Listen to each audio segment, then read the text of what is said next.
tuer un enfant. Il veut tuer un enfant et il l'a traité carrément. Voilà, moi pour ça je peux mourir en fait. Avec, dès qu'on ouvre, regardez. Quand je vous dis que les propositions graphiques autour de Echo sont folles, vous mentez pas les gars. Justement, fuir un... What the fuck? Ah, regardez-moi ce banger. C'est...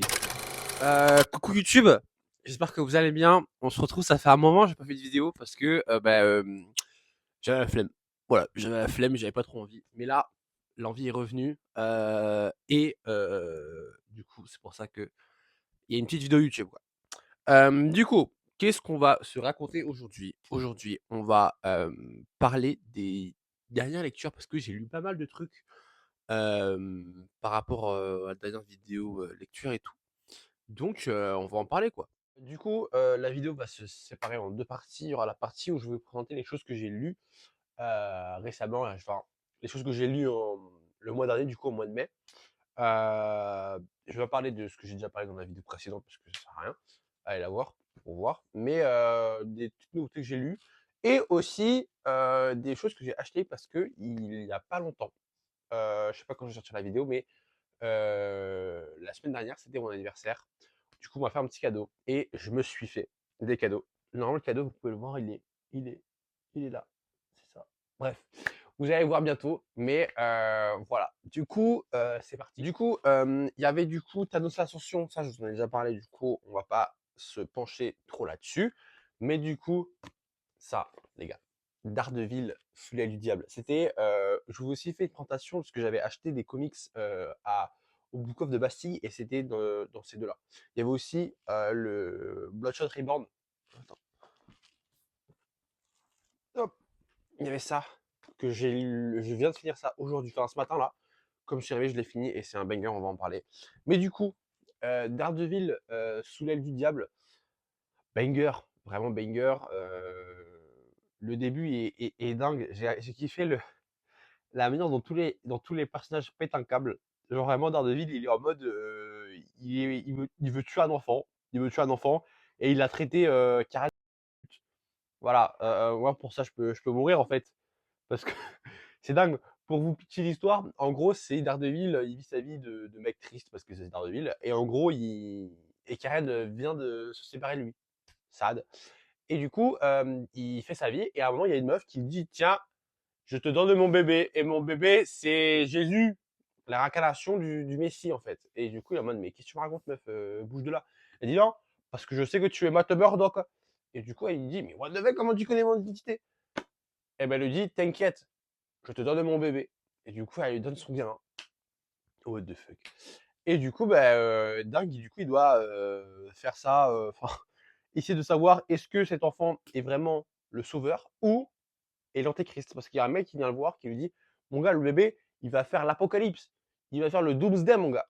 Et du coup, il sait pas quoi faire. Et en fait, il commence à péter un câble, il devient paranoïaque.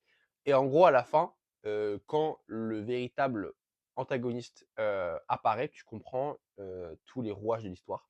Voilà, et c'est cool. J'ai beaucoup aimé sa relation avec la Veuve Noire. Ils sont extrêmement proches et je savais pas qu'ils étaient aussi proches dans les comics, mais si en fait. Du coup, voilà. Et j'ai aussi beaucoup aimé la manière dont il traite, dont il parle des relations qu'a Matt Murdock avec les femmes. Parce que pour ceux qui ne savent pas, Daredevil a été abandonné par sa mère quand il était enfant. Du coup, c'est son père qui l'a élevé seul en tant que boxeur.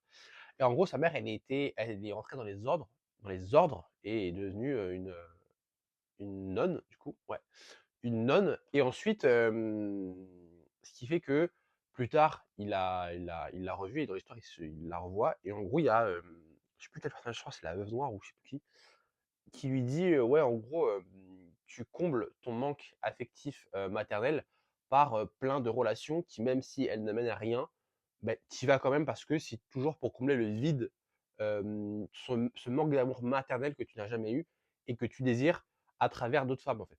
Et je trouve que c'est hyper intéressant parce que même d'un point de vue, je sais pas si de base c'était fait comme ça que Daredevil ait ce manque, mais je trouve que c'est Kevin Smith, le ouais, scénariste Kevin Smith, a bien géré le truc et je trouve que c'est une idée hyper intéressante. Voilà. Ensuite, il y a une deuxième histoire mon coup de cœur, vraiment mon bébé d'amour, David Mack, qui crée Echo. Je vais vous montrer une image qui vaut mieux que 1000 mots. Genre, carrément, je l'ai mis en fond d'écran de mon téléphone, les gars. Genre, regardez-moi en fait, c'est c'est une couverture de Joe Quesada.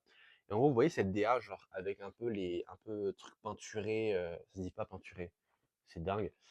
Un peu sous l'effet de, je sais pas comment on dit, c'est pas de l'aquarelle, non, je sais pas. Mais c'est le fond un peu genre avec les taches de peinture et tout. Mais en gros, ça correspond vraiment au personnage. Et à chaque fois qu'il y a différentes couvertures et différentes images, bah, en fait, ce type de proposition graphique, je trouve, est folle et va parfaitement au personnage, quoi. Parce que c'est un personnage, parce que je n'ai pas présenté, c'est un personnage qui est sourd. Et en gros, sa capacité, c'est qu'elle va pouvoir reproduire tous les mouvements qu'elle voit. Parce que à l'instar de Daredevil, qui lui ne voit pas, mais tous ses sens sont développés de manière extrême, mais elle, c'est pareil, sauf que à la place d'entendre et d'avoir une espèce de géolocalisation, ben elle peut reproduire tous les mouvements qu'elle voit. Du coup, c'est pour ça qu'elle peut communiquer comme une personne entendante, alors que ben, elle est it's a deaf person, quoi. Gênant. Le relais, s'il te plaît, arrête. C'est les sons, quoi. Et en fait, c'est plein de trucs comme ça. Les images, en gros, les dessins de base, c'est pour vous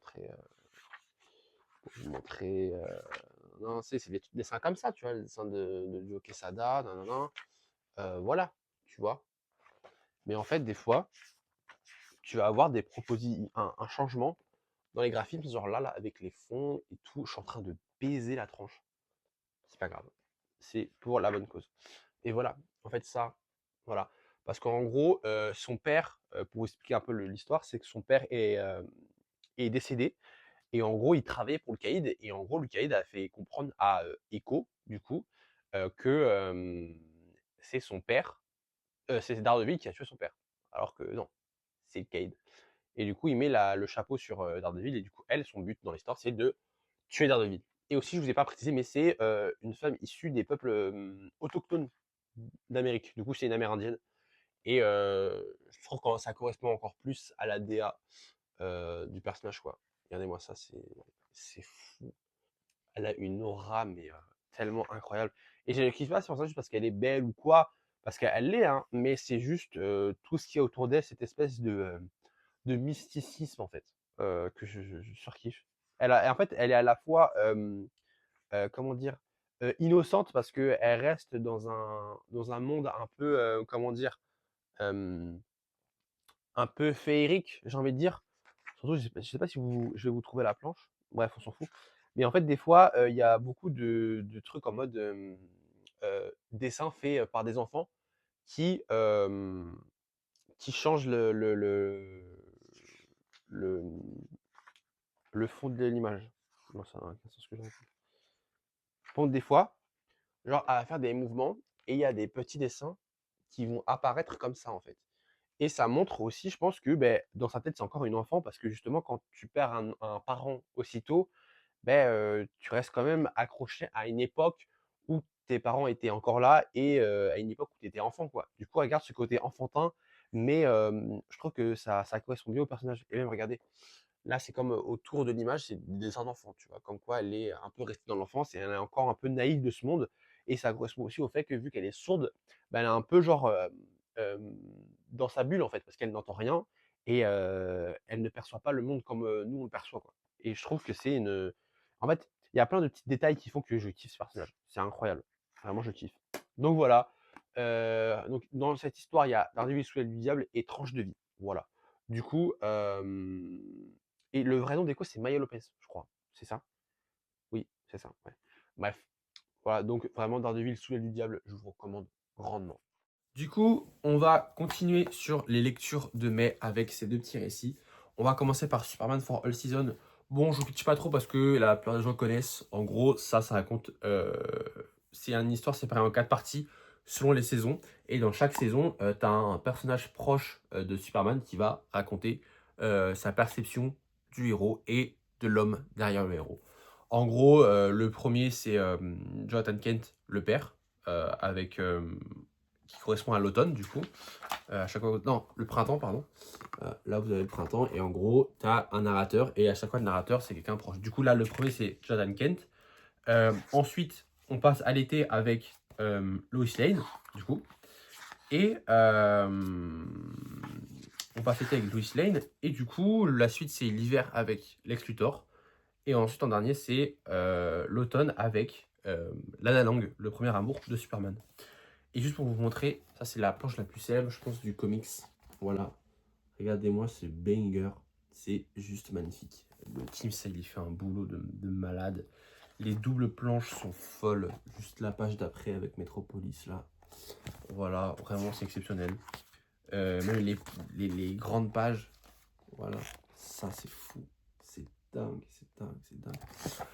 Et en gros, vraiment, ce récit permet vraiment de comprendre qui est Superman, qui est Clark Kent, comment il en est venu à devenir le héros qu'il est aujourd'hui.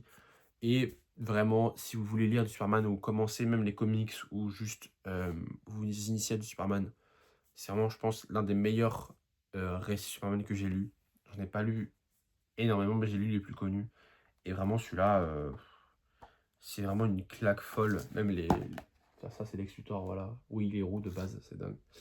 Et voilà, juste la manière dont c'est raconté, les dialogues, les dessins sont fous. C'est vraiment un récit quasi parfait, quoi. Donc vraiment, Superman for All Seasons, je vous conseille. C'est un banger. Ensuite, on passe à quelque chose de beaucoup moins connu, Resurrection Man. Ça raconte quoi? Ça raconte l'histoire de, comment il s'appelle? Mitch Shelley. C'est un héros, à chaque fois, il meurt. En gros, il a la capacité de revenir à la vie, du coup, c'est pour ça, Resurrection Man. Et en gros, le truc, c'est que à chaque fois qu'il revient à la vie, il a de nouveaux pouvoirs. Par exemple, s'il meurt d'électrocution, bah, il revient à la vie avec le pouvoir de maîtriser l'électricité, quoi. Et du coup, là, dans cette histoire, c'est il a arrêté d'être un héros, du coup, il a fondé une famille et tout, et il meurt de vieillesse.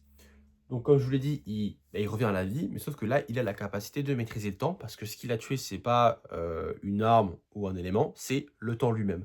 Du coup, il a une perception de la vie et de ce qui l'entoure totalement différente, et il rentre dans une espèce de dimension au-dessus de la, comment dire, au-dessus de la perception d'un humain normal, quoi. Voilà.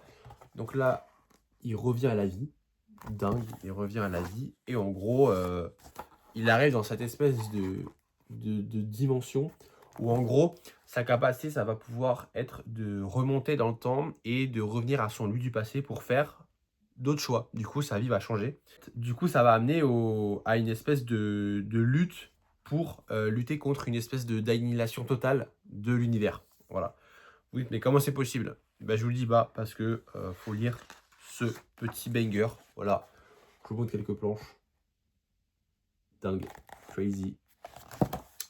Du coup, voilà, c'est vraiment un banger ce truc, hein. Vraiment, je pense que je ne le mettrai pas dans les mains de tout le monde. Bon, moi, je le conseillerais vraiment pas à quelqu'un qui débute les comics ou à quelqu'un qui aime pas trop les récits un peu. C'est vraiment un récit contemplatif. Il y a de l'action, mais très peu. Et en gros, c'est vraiment sur comment un héros perçoit des choix et repense aux choix qu'il a fait, qu'ils soient bien ou pas bien. Et vraiment, c'est incroyable. Et en fait, le scénariste, c'est Ramvé. Et Ramvé, incroyable, c'est un scénariste de Mumbai, indien. Pareil que Arnan RK aussi, c'est aussi un indien. Et une production 100% indienne. Et en gros, je kiffe parce que vraiment, cet auteur, je l'adore trop. Je kiffe ce qu'il a fait sur New Gods. Faut que j'aille le tome 2 aussi, faut que j'achète le tome 2. Mais vraiment, c'est incroyable. Du coup, le dernier truc que je voulais vous parler sur mes lectures de juin, c'était Quantum and Woodsy. Voilà. Et aussi pour savoir si vous voulez voir vraiment tout ce que j'ai lu dans le mois de juin. J'ai fait un TikTok assez long. Et donc, si vous voulez voir, allez sur mon TikTok et vous pourrez mater ça, quoi. Mais là, c'est vraiment pour parler un peu plus précisément de chaque œuvre. Du coup, voilà. Quantum and Moody, ça parle de l'histoire de deux frères qui, suite à une expérience quantique, reçoivent des pouvoirs quantiques. Et du coup, le seul problème, entre guillemets, c'est qu'ils vont devoir clanguer, c'est le terme utilisé, leurs deux petits bracelets en or pour ne pas se désintégrer. Voilà, c'est la seule contrepartie. Du coup, ils vont devoir rester tout le temps proches l'un de l'autre parce qu'ils doivent se clanguer toutes les 24 heures, quoi. Et en fait, c'est 2 personnages qui ont 2 tempéraments très différents. Il y en a un, il a reçu une formation militaire, il est assez calme et l'autre, il est un petit peu plus foufou, il aime faire la fête et il est un peu alcoolique, quoi. Du coup, c'est vraiment, c'est dans l'univers Valiant aussi pour ceux qui savent pas et c'est vraiment le côté humoristique de cet univers. C'est vraiment, tout pour le fun, quoi. Et aussi, ils sont aussi en compagnie d'une chèvre. Voilà, je vous laisse découvrir pourquoi parce que c'est hyper bien. Je vais éternuer.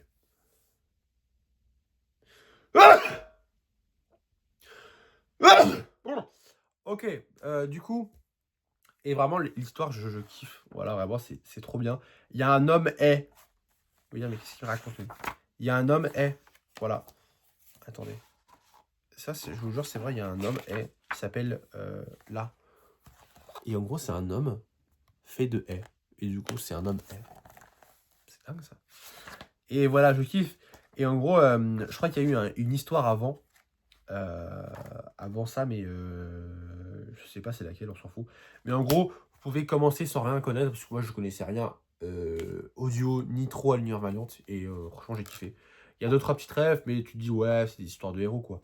Et en gros, vraiment, et j'ai kiffé la fin. La fin elle est un peu, comment dire, elle est un peu what the fuck parce que ça parle de changement de réalité. Parce qu'en gros, tu as un personnage qui arrive dans l'histoire qui a le pouvoir de réécrire la réalité.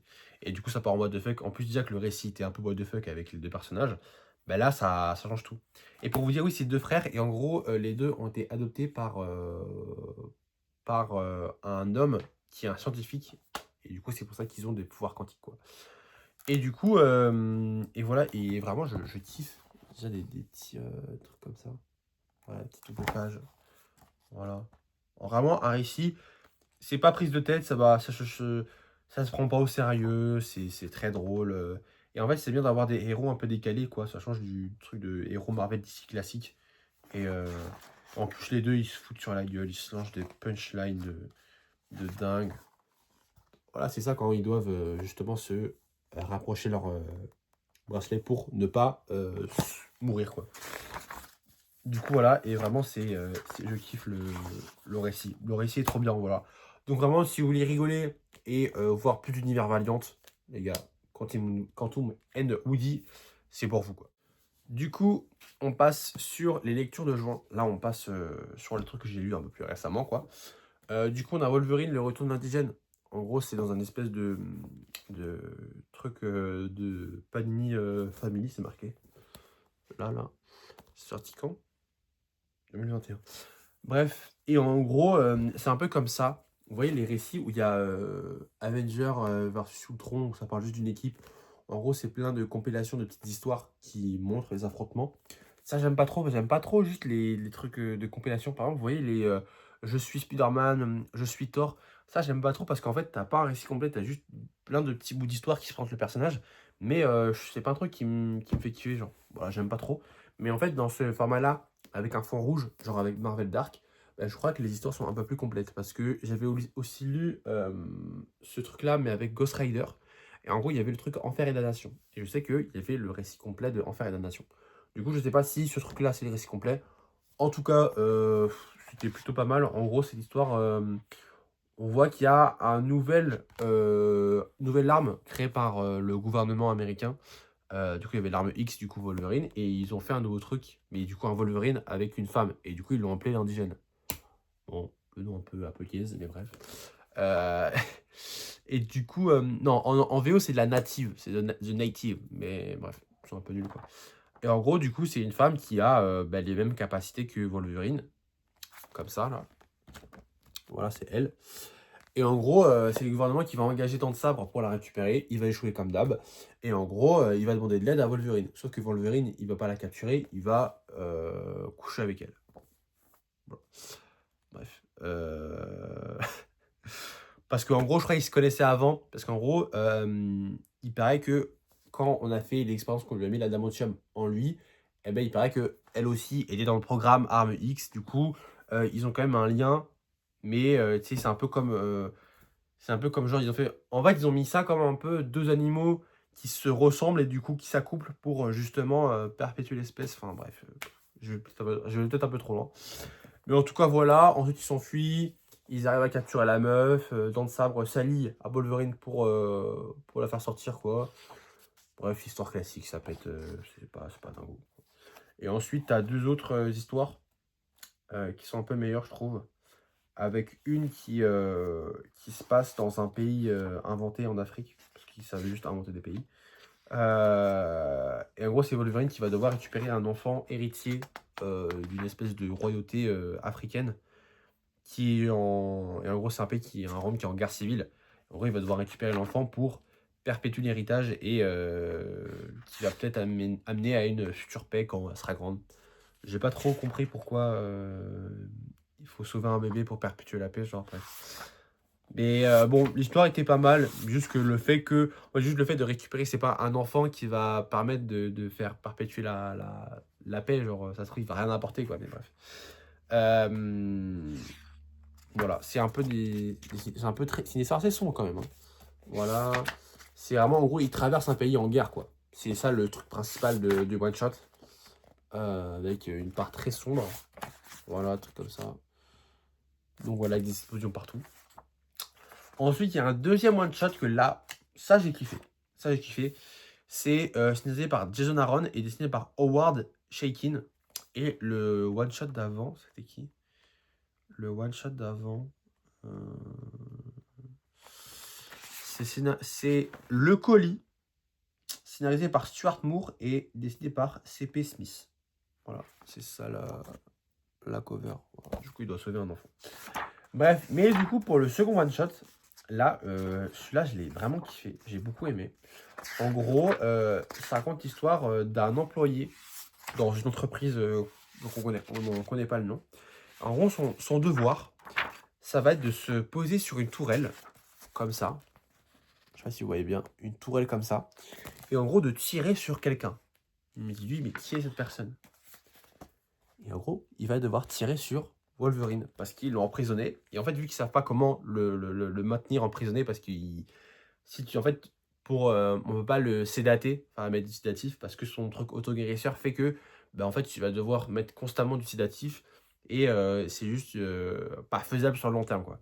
Du coup, ils ont trouvé la solution de, à chaque fois, un mec se poste sur une tourelle et en gros tire sur sur Wolverine.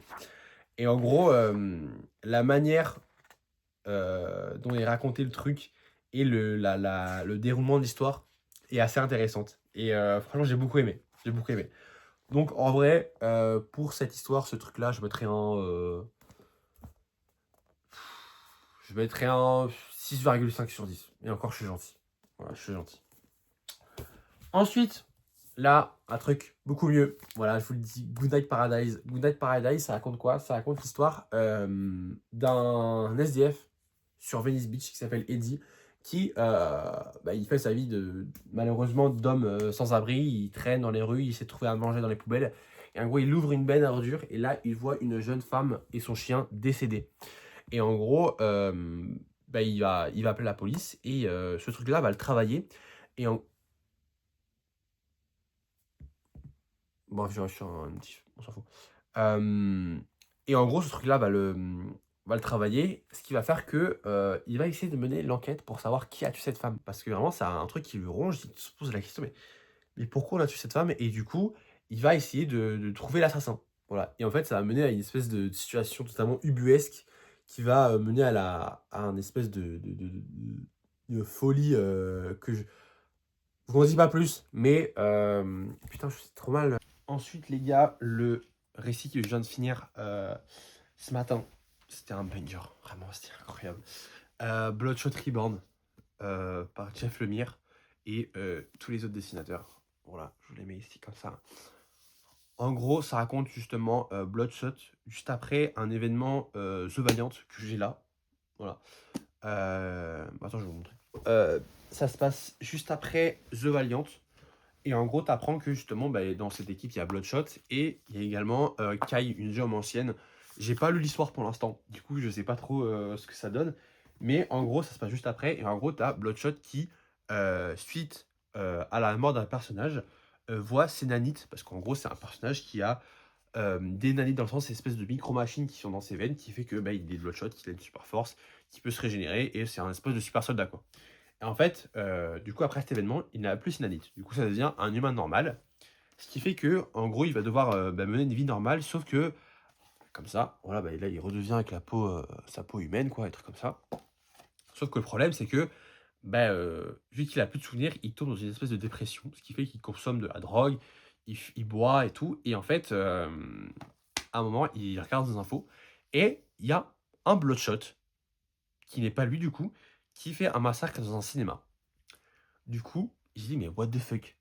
Mais c'est pas moi, mais» et en gros, il se pose des questions et du coup, évidemment, vu qu'il était bloodshot avant, beh, il se sent un peu responsable de ça et du coup, il va partir, en croisade pour chasser tous les différents bloodshots du pays. Du coup, voilà, parce qu'évidemment, il y a pas un seul bloodshot, il y en a 5. Non, enfin, non, 7 en tout. Du coup, il va devoir les chasser pour récupérer tous les nanites parce que lui, il sait, entre guillemets, «les contrôler» à l'instar des autres qui juste font des massacres, pour faire des massacres, quoi. Du coup, il va aussi être accompagné d'entités d'une femme, qu'il a aimée, qui est morte justement dans l'histoire précédente, qui va le hanter et une espèce de mini lui, imaginaire qui va aussi le qui va aussi le hanter, quoi. Et en fait, c'est une histoire assez dingue parce que vraiment elle est remplie d'action et je pense que c'est l'un des meilleurs récits d'action que j'ai lu, heu, depuis un long moment, genre. Je vous jure, c'était incroyable. Vraiment, c'est Webverse qui l'a conseillé dans une de ses vidéos et vraiment, c'est, je vous jure, l'un des meilleurs récits d'action que j'ai lu depuis un moment, genre. Et je sais que, Jeff Lemire, j'avais aussi lu les 2 premiers tomes de son Animal Man, mais les 2 suivants, j'ai pas pu les trouver parce que c'est quasiment, introuvable. Mais Jeff Lemire, mais quelle goutte! Je vais vraiment plus m'intéresser à ce scénariste parce que mais putain, mais c'est trop bien, genre vraiment, je vous conseille vraiment. J'ai pas lu de Bloodshot avant, donc quasiment j'ai même pas lu l'histoire avant qui précède, mais je vous conseille vraiment Bloodshot Reborn, les gars. C'est un banger, c'est presque un 10/10 en termes d'action, en termes de tout, en fait et c'est fou. Je kiffe, mais vraiment, c'était trop bien. J'essaie de vous montrer quelques planches, mais putain, mais c'est exceptionnel, quoi. En gros, du coup, là, tu as un truc de carte, tu sais, pour, parce qu'il peut repérer aussi les autres Bloodshot. Du coup, il y a un truc de carte comme ça et je trouve que c'est hyper intéressant et en fait, ça joue entre l'imaginaire, le réel, ce qu'il voit, ce qu'il voit pas et en fait, il y a plein de trucs comme ça et à chaque fois qu'il visite, des gens, c'est enfin, les différents Bloodshot, c'est très différent et puis, il y a après les histoires suivantes, c'est autre chose et ça part dans des trucs de fou et c'est vraiment de l'action mais à gogo. Donc vraiment, si vous voulez lire un gros pavé, mais sans vous ennuyer les gars, vraiment incroyable. Je crois que ça, je l'ai lu encore je lis très lentement, hein. J'arrive pas beaucoup à en fait, dans des gros bouquins comme ça, je les lis lentement parce que j'ai une capacité d'attention très limitée. Voilà, parce que voilà, je sais pas pourquoi. Mais du coup, je mets beaucoup de temps à lire, des gros bouquins comme ça. Mais je crois lui, je l'ai lu en 3 jours. Pour moi, 3 jours, c'est énorme. Mais pour moi, c'est vraiment pas beaucoup. Du coup, voilà, dingue, Bloodshot Reborn, c'est exceptionnel. Du coup, on passe sur, Superman, Up in the Sky de Tom Kim et Andy Kubert. En gros, ça raconte l'histoire de Superman qui va devoir, sauver une petite fille qui s'est fait kidnapper par des extraterrestres et en gros, pour la sauver, il va devoir, mener différentes épreuves, justement, qui vont mettre à mal sa volonté et son amour pour la Terre. Parce qu'évidemment, vu que Superman n'est plus là, qui veille sur la Terre? Du coup, il se pose pas mal de questions et ça se ressent dans le récit. En gros, ça va, bah, justement le mettre, à bout et montrer à quel point, il a une volonté, de faire, même si c'est pour sauver une seule personne, il va tout donner pour justement, mener à bien sa mission. Voilà et du coup, je trouve que c'est pas mal. En plus, tu as l'intervention de d'autres petits personnages, de l'univers DC Comics, pas très bien pas très enfin, assez peu exploités, quoi. Du coup, je trouve que c'est cool et on sent vraiment le prémisse de Supergirl Woman of Tomorrow, quoi et enfin, je crois que c'est sorti avant ou après? Je sais plus, faut que je vérifie. Mais vraiment, c'est un peu un espèce de sous Supergirl Woman of Tomorrow, quoi. Parce que évidemment, d'un point de vue graphique, là, ça n'a rien à voir. Et mais il y a quand même ce truc-là de, bah, se pousser à bout, à aller jusqu'au bout pour, sauver une vie et pour justement ramener de l'espoir dans cet univers rempli de méchants et de mauvaises intentions, quoi. Et je trouve que c'est un récit qui fait du bien, ça se lit vite, voilà. Et attends, je vais vous montrer quelques planches, voilà. Et en gros, c'est vraiment, il va devoir mener plein de trucs, plein de petites épreuves, voilà, pour justement sauver. Et il va aussi traverser le temps également, voilà. Il va être dans la Seconde Guerre mondiale, plein de petits trucs comme ça, et qui sont assez intéressants. Oh, il a même affronté Flash, voilà. Du coup, vraiment, c'est vraiment un petit truc, voilà, d'ici nomade, que je vous conseille. C'est tranquille, en plus c'est 8,90 €. Enfin, je l'ai payé 5 €, j'ai eu d'occasion. Du coup, voilà, un petit récit sympathique. Du coup, là, on passe sur les différents récits en VO que on m'a offert et que je me suis acheté pour mon anniversaire qui était il y a pas très longtemps. Du coup, ça, c'est ce qu'on m'a offert. Daredevil Apocalypse, voilà, dans le run de Frank Miller en omnibus. Et en fait, c'est un truc, j'étais dans une boutique d'occasion. En gros, je l'ai vu et en gros, il était à 30 € et j'ai vu que en fait, il est quasiment neuf. Et en neuf, ça coûte genre 70 balles, quoi. Et je trouve ça, c'est dingue, c'est exceptionnel. C'est ouf. Là, je le regarde et je me dis, c'est dingue. Si en plus, mais du coup, c'est en VO, comme vous pouvez le voir. J'ai pas trop envie d'abîmer le truc. Ah, je sais pas trop envie de vous montrer, en fait, j'ai pas de l'abîmer. En gros, faut que je le détende. Comme, parce qu'en fait, quand t'achètes un omnibus, pour ceux qui savent pas, en gros, faut le détendre. Parce que, en gros, t'as, je sais pas si vous voyez le truc rouge là. En gros, ça permet qu'il ne se casse pas et que quand tu l'ouvres au milieu, ça fasse un rond et pas genre un triangle. Voilà, parce que sinon ça va abîmer le bouquin, quoi. Et c'est dommage. Du coup, je vais le faire et peut-être qu'après je vous montrerai le rendu final pour vous montrer les pages. Mais du coup, là, je vais le garder fermé et je vais ensuite faire en sorte de le détendre pour ne pas qu'il s'abîme. Mais du coup, voilà, le petit, je crois que c'est la fin du run de Frank Miller. J'ai pas lu le début, mais voilà. Et du coup, il y a tout ça dedans. Pour ceux qui veulent voir, mettez sur pause. Voilà. Et du coup, banger. Hâte de lire ça. En plus, je viens de finir Daredevil Born Again saison 2 sur Disney+. Du coup, c'est vraiment dans le thème, quoi. Voilà. Hâte de lire ça. Ensuite, pour les autres récits VO, c'est pas les omnibus, c'est des DC Compact. Voilà. Du coup, on a Far Sector pour en connaître un peu plus sur le Green Lantern Joe Mulane qu'on avait vu dans Absolute Green Lantern. D'ailleurs, le tome 2 sort bientôt. Et du coup, voilà, le petit récit sur Joe Mulane. Hâte de connaître le partage. J'y connais absolument rien au personnage. Voilà, je vous montre quelques images au hasard. Et voilà, j'ai hâte d'en savoir plus. Et parce que tout le monde me dit que c'est trop bien. Et là, je le fliette et ça a l'air vraiment pas mal. Voilà, je vous montre quelques images. Trop cool.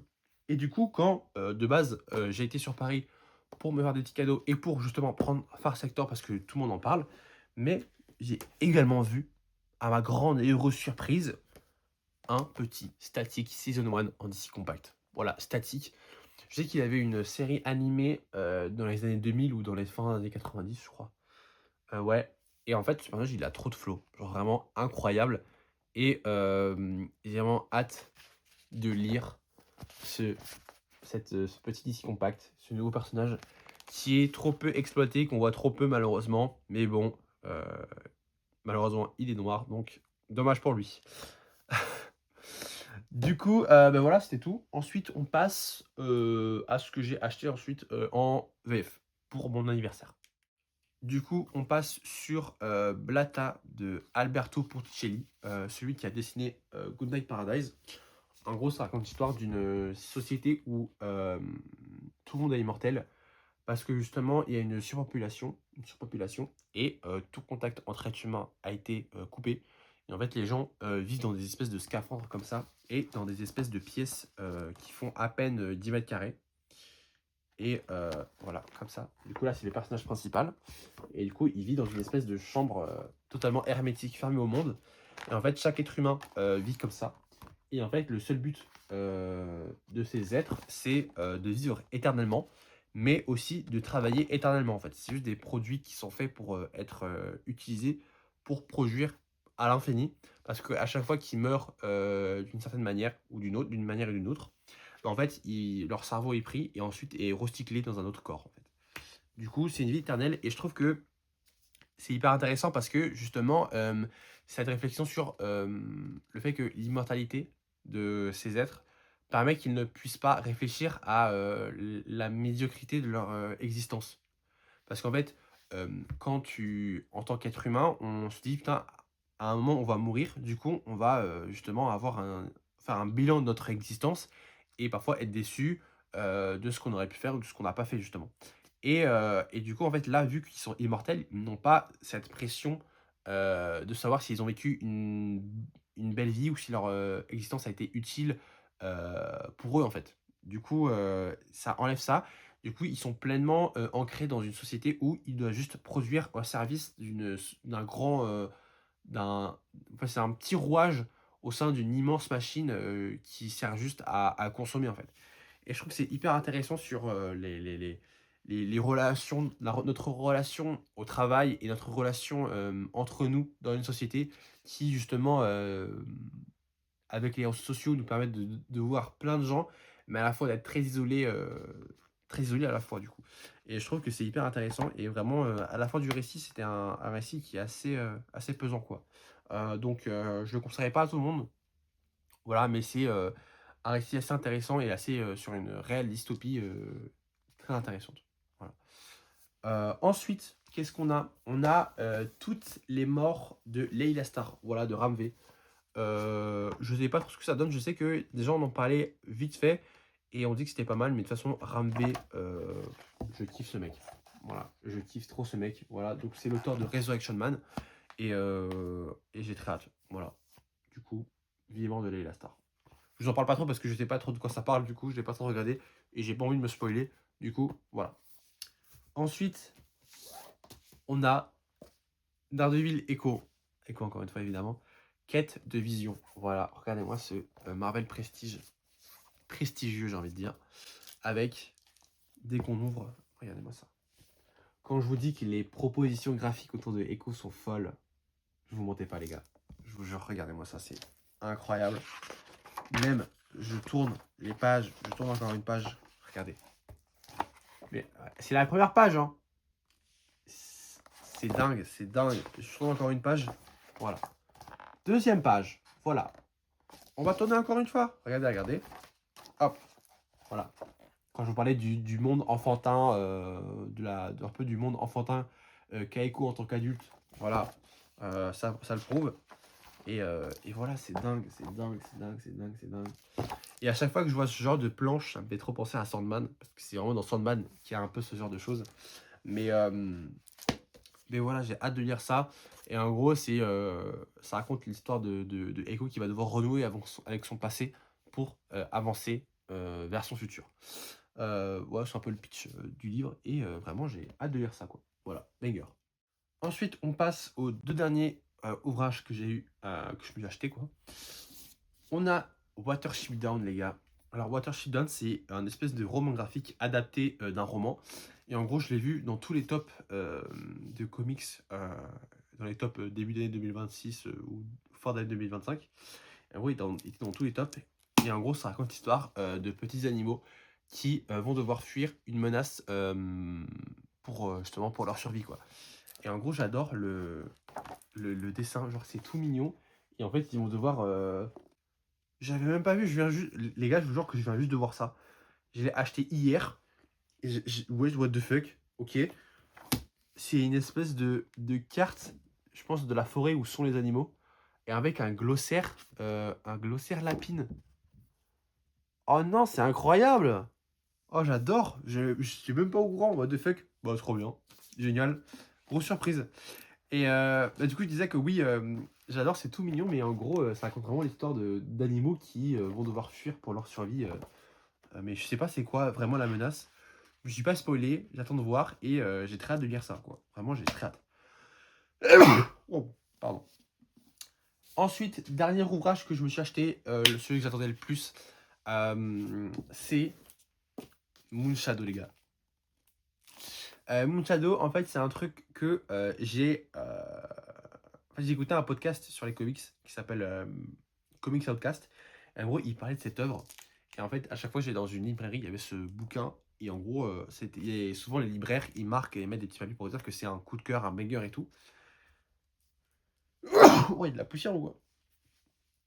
Et en gros, à chaque fois, ils marquaient ça, mais sauf que c'est un ouvrage qui coûte 39 euros. Mais wow, what the fuck? Je suis désolé. Et en fait, il coûte 39 euros. Et en fait, là, je l'ai eu à 20 euros dans une boutique d'occasion sur Paris. Et moi, je sais pas ce qui se passe, mais j'arrête pas d'éternuer. Je suis désolé. Je vais recommencer la vidéo? Non.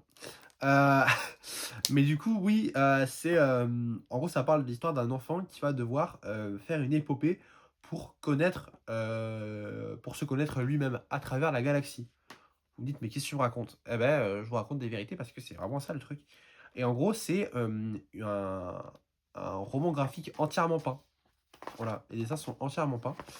Et voilà. Ah oui, il y a des petites affiches dingues. Voilà.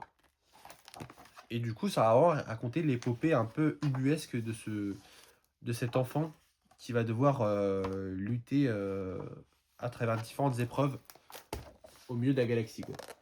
Voilà. Je sais que pour l'instant, c'est pas très clair parce que même moi, j'y connais pas grand-chose. Mais en fait, comment les gens en ont parlé et toute l'aura autour de l'œuvre, je trouve qu'elle est folle et je me devais de prendre ce truc, quoi. Et du coup, je suis très content de la voir et de pouvoir vous en parler dans de prochaines vidéos. Voilà.